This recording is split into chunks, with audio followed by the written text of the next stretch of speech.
Hi guys! Welcome back again sa aming channel. So, welcome din naman sa mga baguhan dito sa aming channel. So, for today's video guys, ay papakita ko po sa inyo kung ano yung naging resulta ng aming priming o yung mga ginagawang proseso namin na paghahanda ng aming mga inahin bago pa man sila isalang ulit. Ma-share ko lang sa inyo guys, yung mga pugaran kasi namin ngayon is full na talaga or halos lahat na sila ng na-priming na namin is ang itlog. Alam nyo naman, na yung nakaraang mga buwan is wala kaming priming kasi nga naghinto rin kami sa pag-breed. So, ngayon guys, nag-priming kami the last month. So, eto na yung naging resulta guys. Papakita ko rin sa inyo yung mga available namin na mga shamu. Medyo konti lang sila guys. Kasi yun lang din yung binigay sa atin. Kaya ngayon guys, papakita ko rin sa inyo yung mga ilang sisiyo na nandito na. Eto din po kasi yung way of monitoring namin. Lalo na kapag nangingitlog. Kasi hindi yan maiiwasan guys. Lalo na kapag yung mga inahin na palaging sumasampa o hindi nila masyadong alam. May tendency kasi guys na basag yung itlog and then baka madama yung iba. So kapag hindi natin napalitan, in case meron man, pwede yung mag-cause na mamaho na lahat kasi nga hindi napalitan ng kung ano mang pangsapin na nilalagay natin. And anyway, if you haven't subscribed nga pala, i-subscribe nyo ang channel na to. Please to like this video and share to your friends na alam nyo makakatulong sa kanila yung video na to. Do comment down below para sa mga katanungan nyo. And don't forget to like our page guys on Facebook. Disclaimer lang, based on our experience, based on our research, at sa mga iba rin mga breeders na napagtatanungan namin, which is ina-apply namin sa aming yard, yung mga binabahagi din namin sa inyo dito sa aming channel. Punta tayo doon sa aming mga pugaran. Check natin yung bawat isa. Bago na muna tayo pumunta doon is magbibigay na muna ako ng mais para sa ating mga alaga dito sa yard. Lalo na kapag may bumababang mga inahin mula sa kanilang pugaran, nilalagyan ko muna ng mais dito sa baba. Kasi nga hindi sila nakakain, gawa nang naglilimlim sila. So ngayon guys, merong bumaba. Papakainin ko muna yung isa dito na inahin namin.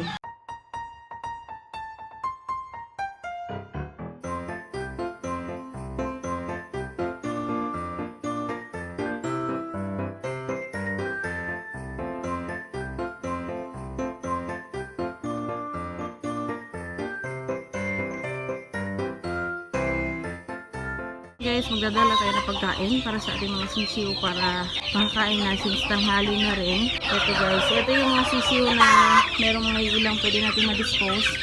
So susunod, so papakita ko sa inyo, medyo konti lang talaga sila guys. Tapos nilagyan ko nga pala ng ano guys, kasi pagkakainan sila ng balahibo, pakatakaw na. Ayan, pakatakaw nila, ilalagyan natin dito.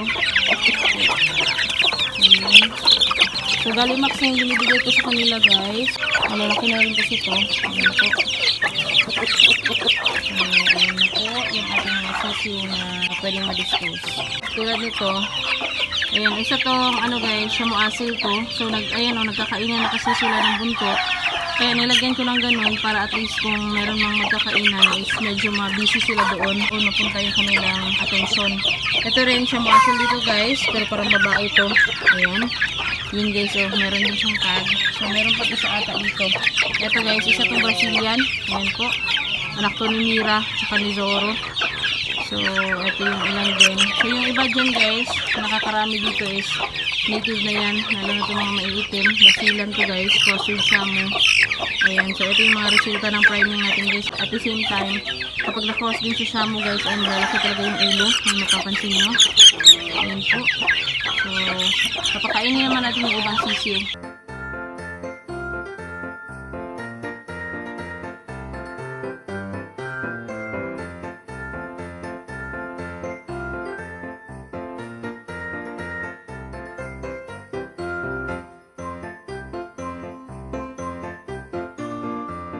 Ito nga pala si Haruko, shamu asil to. So, ayan yung mga anak niya. Ayan yung iba. Ayan, yung mga sisiyo niya. So, wala tong native dito guys. Puro to shamu asil. So, ito yung mga ilan sa bebenta namin soon. So, abang-abang kayo for this batch. So, konti lang yung mga pwede namin mabenta guys. Ayan.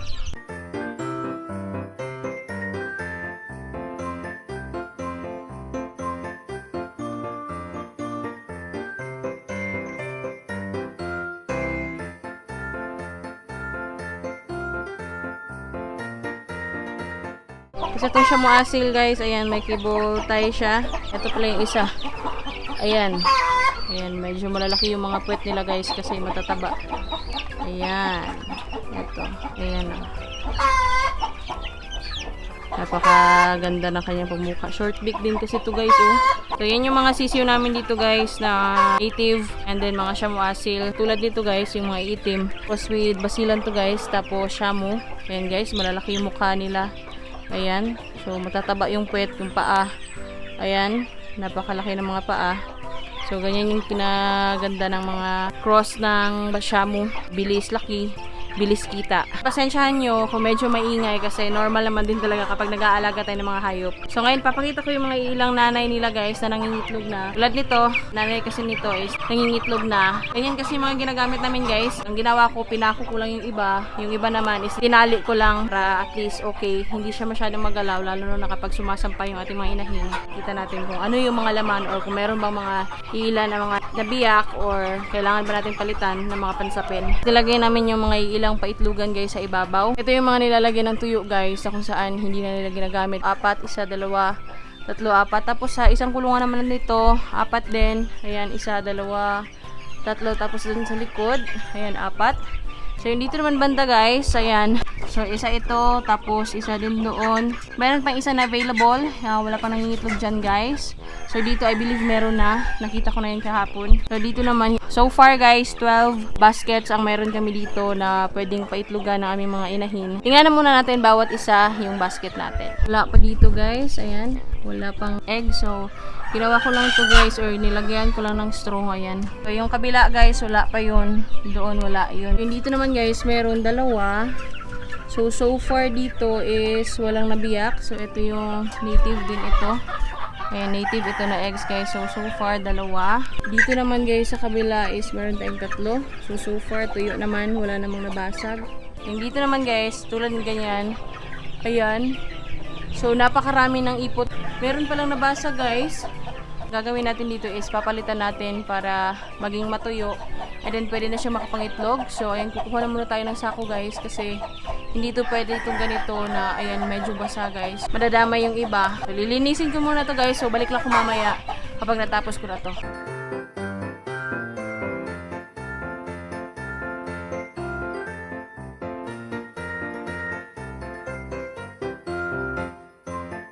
Sintabi sa mga kumakain po dyan. So, ito yung nangyayari guys.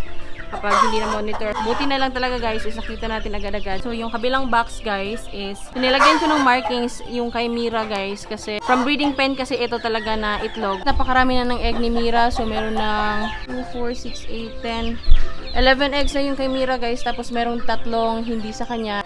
So, ayan, at least dito guys, walang nabasag. And yung nandito is 2.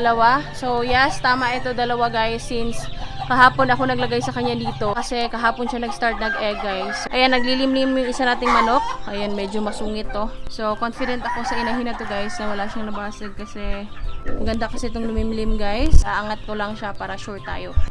Ayan guys, tingnan natin yung ating inahin dito. Kung hindi ba niya nabasag o wala ba siya nabasag. Ayan. So ayun guys, so far wala naman, okay naman. So balik natin. So yung dito guys. Ayan. So far so good dito guys. So check natin yung kabila, yung katapat niya na pugaran. So ito naman guys, kabilang pugaran. So mapapansin nyo guys, maraming mga buha-buhangin. Ayan, so normal yan guys. For as long as hindi nga basa. Maganda rin yung egg niya, malaki rin yung eggs. So ito yung kinaganda ng pagpa-priming namin guys. Or so far so good naman based on our experience. Yung ginagawa namin priming. Tulad nung kulay nung kanina guys na inangat ko. Halata masyado guys na magkapatid sila. Hindi ko na siya gagalawin guys kasi napakarami ng eggs niya. Tingnan natin yung kabila guys. Nga pala, papasok tayo doon sa kabila kasi merong isa din doon na pinalagyan ko ng pugad. Tingnan natin. Meron na nga palang sisiw dito guys. Isa to kasi siya muasil po. So check ko lang yung mga eggs niya guys or yung mga sisiw niya.